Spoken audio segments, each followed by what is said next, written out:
OMG! Huling revelasyon ni Doc Willie Ong bago ito na maalam ikinagulat ng lahat. Tila matatandaan sa huling dokumento ni Doc Willie Ong sa kanyang YouTube channel. Nabanggit nitong unang-una nga daw ay agaran siyang dinala sa albularyo. Ilang araw na ang nakakalipas bago ito magpadala sa ibang bansa at isugod sa ospital.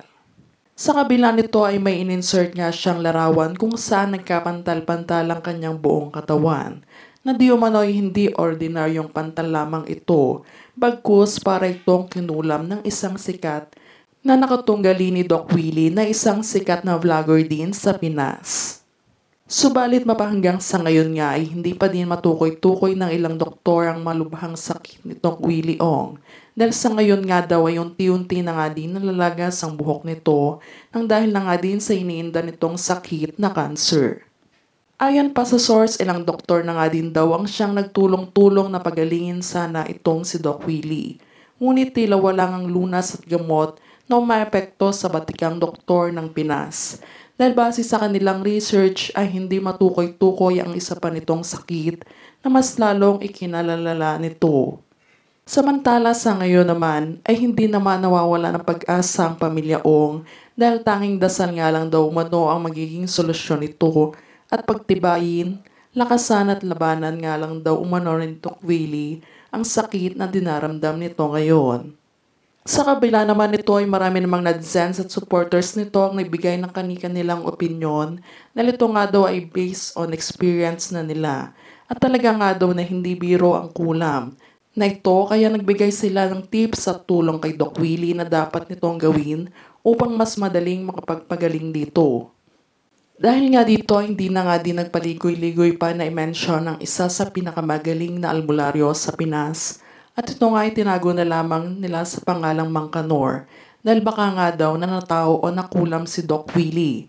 Dahil na nga din sa biglang pangangayayat nito at pagbagsak ng health condition nito dahil marami nga din Pinoy ang nakakaalam sa takbo ng buhay nito dahil nga sa pag-vlog nito ay alam lahat ng nangyayari sa kanyang buhay.